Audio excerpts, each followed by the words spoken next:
Rasked jääolud ja erakordselt madal veetase, lisaks ka Vormsi praami tehniline rike on viinud meid tänaseks sinnani, et väikesaartel puudub igasugune ühendus mandriga. Kui reede õhtul saatsid nii Kihnu kui Vormsi vallavanem ühispöördumise ministeeriumitele, kus nad palusid jääteid, siis vähemalt taristuminister Kuldar Leis oli sellele risti vastu. Tänaseks on pöördunud tuul ja muutunud meel ja jääteid lubatakse nii Vormsi kui Kihnu suunal.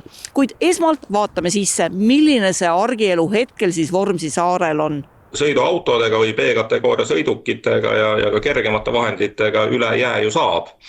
Ja kui seda ohutult teha, siis ei anna see ka Päästeametile mingit lisakoormust, sest ega ka Päästeamet avaldas muret selle üle, et kui nüüd midagi peaks juhtuma, siis nemad on need, kes peavad minema neid autosid inimesi ju päästma. Ja parem oleks seda kõike ennetada niimoodi, et meil õnnetusi ei juhtuks. Aga see ei lahenda meil kaubaveoga seotud küsimusi.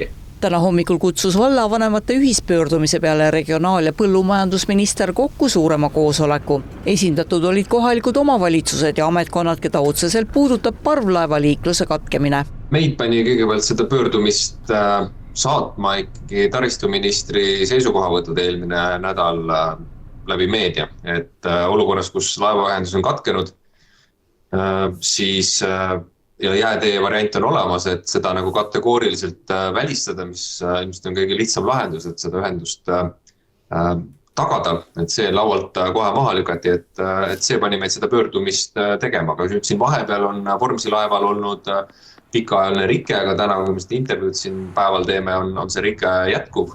Et see täna hommikune, esmaspäeva hommikune siis arutelu ilmselt meie seisukohad siiski tundusid piisavalt veenvad, et seda jääteed tuleks teha. Kuigi tuleb tunnistada, et kohtumisel endal sellist otsust muidugi ei sündinud, aga mul on hea meel, et terve mõistus võitis.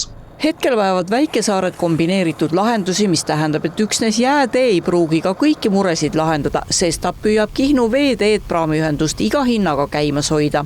Kihnu linn toimib täna jälle, nädalavahetusel on olnud reiside tühistamist seoses madala veetasemega, kuid täna hommikust jälle reisid toimuvad. Esimene reis võttis kauem aega, kuna laeva sõidutee oli ära jäetunud, kuid see olukord peaks ka järjest paremaks minema seal.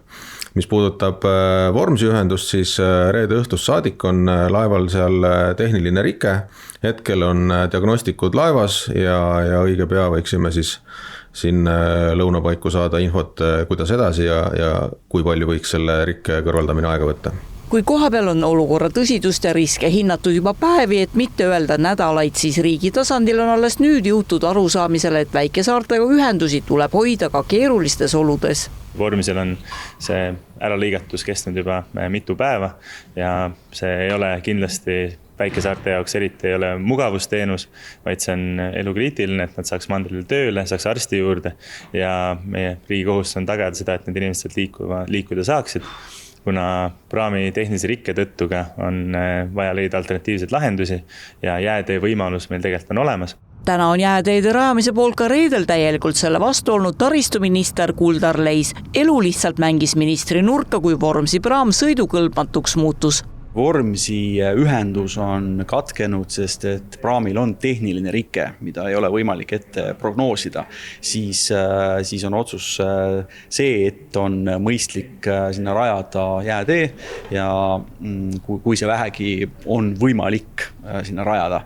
Ja Kihnus on olukord see, et seal küll praam sõidab, aga sõidab, kuna veetase on madal, siis sõidab aeglasemalt ja prognoos näitab nüüd värske, et võib tuul veel rohkem ida poolt veel tugevneda ja veetase veel allapoole minna. Nii et nagu ennetada probleemi, siis rajame ka Kihnu võimalusel jäätee. Vormsi ja Kihnu jääteede ametlikuks muutmiseks võib kuluda 2-3 päeva, kui ülesanne osutub keerulisemaks, kui arvatakse, avatakse jääteed nädalavahetusel.